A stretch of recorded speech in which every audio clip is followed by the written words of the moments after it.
No, I think he's a great prime minister. I mean, he could represent me anytime. I will tell you, I'm not saying that because but he could be nasty. He could be very nasty. If he's a great man and you want to do a deal with Canada, why aren't you? Because I want to be a great man, too.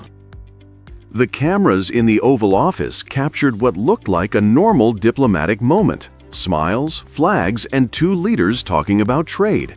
But behind the polished setting, something else was happening. President Donald Trump was trying to defend his economic strategy, and instead of showing control, he showed confusion. The meeting between Trump and Prime Minister Mark Carney was meant to highlight progress.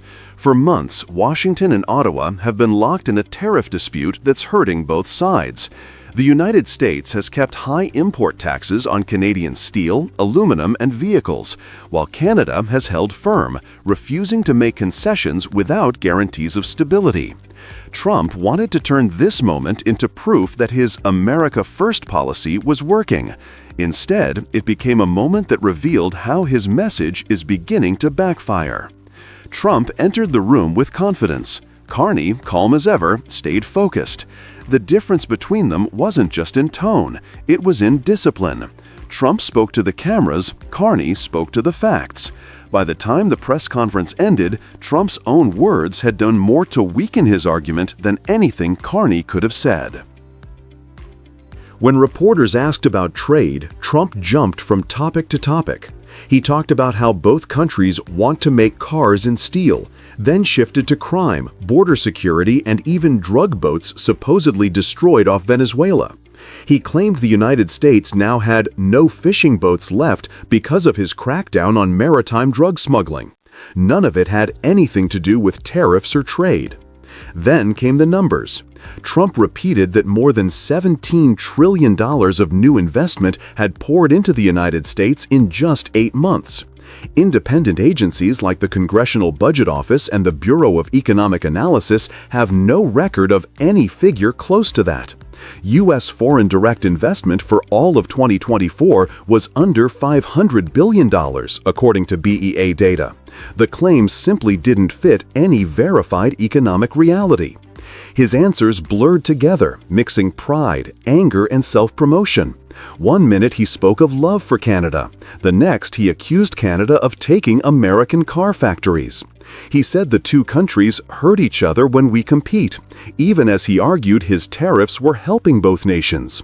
Viewers expecting a clear policy statement saw instead a president struggling to link his thoughts. Trump's unpredictability once drew attention. Now it looked like drift. The questions became shorter. The answers grew longer, wandering into shutdown politics and attacks on Democrats. He spoke about cities like Chicago and Washington as if they were symbols of decline, then suddenly declared them safe again. It left the impression of a leader who could no longer separate the economy from the performance around it. Through it all, Mark Carney stayed mostly silent. When he did speak, his message was structured. Canada, he said, is America's second-largest trading partner and its biggest foreign investor, with $500 billion invested in the U.S. over the past 5 years. The contrast was striking. Trump followed with another round of flattery. He called Carney a great man and a strong leader. The praise kept coming. When a reporter asked why, if Carney was so great, there was still no trade deal, Trump smiled and said, "Because I want to be great too." The laughter that followed was polite but uneasy. Carney smiled lightly and let the silence do the work. In that silence, Trump's showmanship lost its edge. What should have been a demonstration of authority became a reminder that charisma without clarity cannot move policy. Trump's compliments might have been genuine, but they carried a tone of insecurity. By lifting Carney so high, he shifted the spotlight away from himself. The press conference became a showcase of contrast, a disciplined Canadian leader beside an American president drifting between ego and admiration. The confusion on display mirrors what's happening in the real economy. Since early 2025, Trump's tariff strategy has driven up costs for U.S. manufacturers that depend on Canadian materials. According to data from the Department of Commerce, import costs for aluminum and steel from Canada rose nearly 18% by August. Automakers in Michigan and Ohio report delays in component delivery and increased expenses that have already forced temporary layoffs. At the same time, Canadian exports to the United States have become more expensive, slowing production on both sides of the border. Carney's government has responded by investing in domestic critical mineral projects and negotiating with Europe and Asia for alternative markets. In short, Canada adapted. The U.S. absorbed the inflation. Trump's tariffs were supposed to strengthen American industry. Instead, they've exposed how deeply interdependent North America's economy really is. Even Trump's supporters in the industrial Midwest are now warning that prolonged tariffs could cost more jobs than they save. The Oval Office meeting was Trump's chance to reset the story, to show leadership, to present a path forward. But the world saw a president tangled in his own narrative. His claims inflated, his focus evaporated. By the time he declared that America is the hottest country in the world right now, the contrast with Canada's calm tone could not have been sharper. When the meeting ended, there was no New Deal, no policy shift, no breakthrough. But there was a clear impression. Trump's show of strength had turned into a show of weakness. The same tariffs that were meant to project dominance are now isolating America from its closest ally. Mark Carney left Washington with quiet confidence. Trump left with applause, but also with headlines questioning his command of the facts. The contrast told its own story. Canada stayed patient and consistent. The United States, under Trump's shifting narrative, looked divided and uncertain. What was meant to project power ended as self-exposure. Trump's tariffs hurt his economy. His words hurt his credibility. And the Oval Office, the stage of presidential authority, became the mirror that showed how a leader's performance can undo the very power he tries to display. You never know what comes out of a meeting with President Trump. He'll say one thing one day and change his mind the next day. Quebec and Ontario have been hit hard by tariffs, auto parts, steel, aluminum, and lumber. This is another opportunity for Carney to kind of push Trump along the path, possibly get him to scale back some of those sectoral tariffs. In Washington, anticipation is building for one of the most closely watched meetings of the year.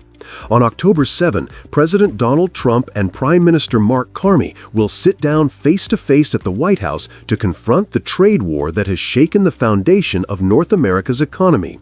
It will be their second meeting since Carney took office, and the stakes could not be higher. Both leaders arrive under pressure. Trump is facing a partial government shutdown and rising criticism over his reciprocal tariffs, a policy that has taxed Canada's steel, aluminum, lumber, and auto parts since February. Carney, meanwhile, is under fire at home as layoffs mount and exports slow. The two men carry the weight of economies that depend on each other but are now drifting apart. Across the border, premiers, governors, and business leaders are watching anxiously. At the recent Great Lakes St. Lawrence Governors and Premiers Conference in Quebec City, Ontario's Doug Ford warned that failure is not an option. The region's industries, he said, sustain 55 million jobs across both countries. Those jobs are now at risk because of tariffs that have turned partners into rivals. Behind the calm language of diplomacy lies a harsh reality. Trump's economic offensive, meant to restore American strength, is hurting U.S. workers as much as Canadian ones. As the meeting draws near, the question echoing from Windsor to Detroit is simple. Will this be the moment the spiral ends, or will Trump's strategy backfire even further? The uncertainty out of Washington, D.C. is a problem. I can tell you that we're very concerned about the policies of the Trump administration. The numbers tell the story better than any slogan. Under Trump's trade policy, duties ranging from 10 to 50% now cover nearly every major category of imported goods. Canada, America's top trading partner, has been hit especially hard. 25% tariffs on most products and 10% on energy exports since February 2025. Ontario's auto industry, deeply intertwined with Detroit, is feeling the pressure. Auto parts crossing the Great Lakes are taxed multiple times before reaching a showroom. Manufacturers report delays, canceled contracts, and rising costs. In Michigan and Ohio, factory managers admit the tariffs designed to protect American jobs are making it harder to keep workers employed. Steel and aluminum producers in both countries have slowed production. The U.S. International Trade Commission reports that American aluminum imports from Canada dropped over 30% between April and August 2025, while domestic prices jumped 20%. Construction firms and automakers now pay more for materials, pushing inflation higher. Even lumber, a symbol of North American cooperation, has become a flashpoint. Trump's 10% tariff on softwood lumber and pending 25 to 50% duties on furniture have rippled through the U.S. housing market. Retailers are cutting orders, and home builders warn that prices for new houses could rise by $8,000 to $12,000, according to the National Association of Home Builders. Several U.S. governors now side with Canada, calling the tariffs self-inflicted wounds. Their states depend on the same integrated supply chains that Trump's policy is disrupting. The irony is that while Washington talks about bringing jobs home, much of the pain is already landing on American soil. While Trump doubles down, Canada is quietly recalibrating. Prime Minister Mark Carney, facing domestic pressure, has refused to be drawn into Trump's theatrics. Instead, he is building what he calls a more self-reliant economy, one that can endure U.S. unpredictability. Quebec's Premier François Legault has laid out a vision centered on Hydro-Quebec expansion, critical minerals exports, and federal defense contracts. These projects, expected to create high-tech jobs, aim to replace the losses caused by U.S. tariffs and tie Quebec's future to energy and defense markets rather than a single neighbor. Ontario's Doug Ford urges cooperation between provinces and private investors to safeguard manufacturing. Ontario hosts the headquarters of nearly every major U.S. corporation operating in Canada. When cross-border trade slows, the impact is immediate. Across Canada, public sentiment has hardened. Trump's remark that Canada could become the 51st state turned irritation into defiance. A recent Ipsos poll found 80% of Canadians would never support such an idea, and 70% said the comment made them prouder to be Canadian. What began as an insult has become a rallying point for national pride. Behind this renewed unity lies a larger truth. Canada is no longer waiting for Washington to stabilize. It is expanding trade with Europe, Asia, and mineral-rich partners like Indonesia. The tariffs that were meant to isolate Canada may have pushed it toward new global opportunities instead. On October 7, 2025, the stage shifts to Washington. Outside the White House, protesters gather under both American and Canadian flags, demanding relief from tariffs. Inside, the stakes could not be higher. The U.S. government remains partially shut down over a budget impasse. Inflation has climbed above 4%, and business groups warn that the tariff shock is spreading through retail and construction. Trump, eager for a political win, wants Canada to concede on immigration and defense in exchange for lower tariffs on metals and autos. Carney arrives with limited leverage, but a clear goal: protect Canadian industries without giving up sovereignty. His aides call the meeting an attempt to reset the tone, not rewrite the entire USMCA. Trump's advisors insist the tariffs are working, citing $170 billion in duty revenue since the policy began, according to the Treasury Department. Yet, manufacturing output fell 1.3% in the third quarter, and consumer confidence is at its lowest since early 2023, based on the University of Michigan's index. Carney faces critics at home who say he has no results to show. But for Trump, the risk is greater. If the tariffs continue to strain the economy, the political backlash could hit his base across the industrial Midwest.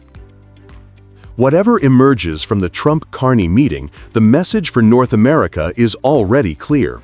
Tariffs may project strength, but they are a fragile foundation for prosperity. The United States and Canada are not just trading partners, they are two halves of a shared economic engine that runs on trust and open borders. Trump's America First doctrine promised to rebuild industry by isolating rivals. Instead, it has tangled supply chains, alienated allies, and raised costs for families. Even Republican governors now admit economic nationalism cannot thrive in a region built on integration. In Canada, the adversity has triggered adaptation.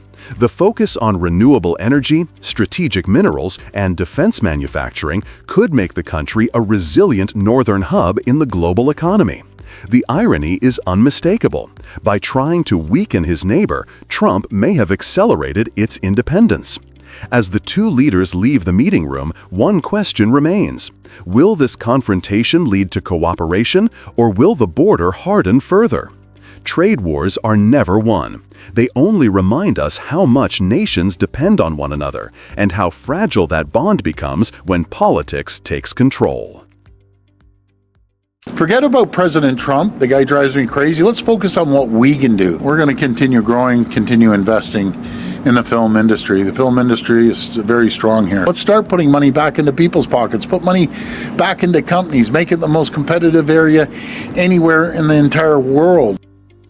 In late September, Ontario Premier Doug Ford openly dismissed President Trump's proposed tariff on foreign films.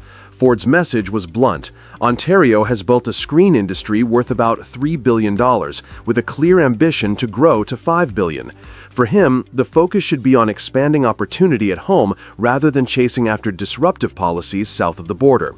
This clash over films might sound like a niche dispute, but it tells a larger story.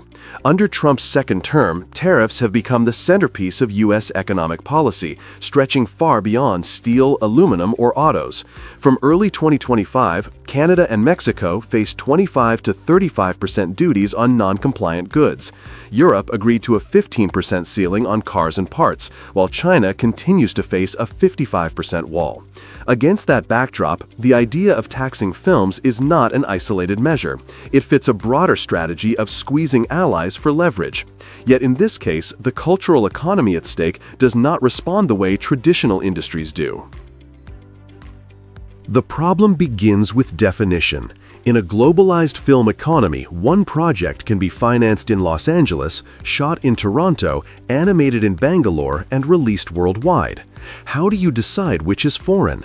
In an era where streaming has eclipsed box offices, enforcement becomes murky. Would a platform pay tariffs on every series filmed outside the United States?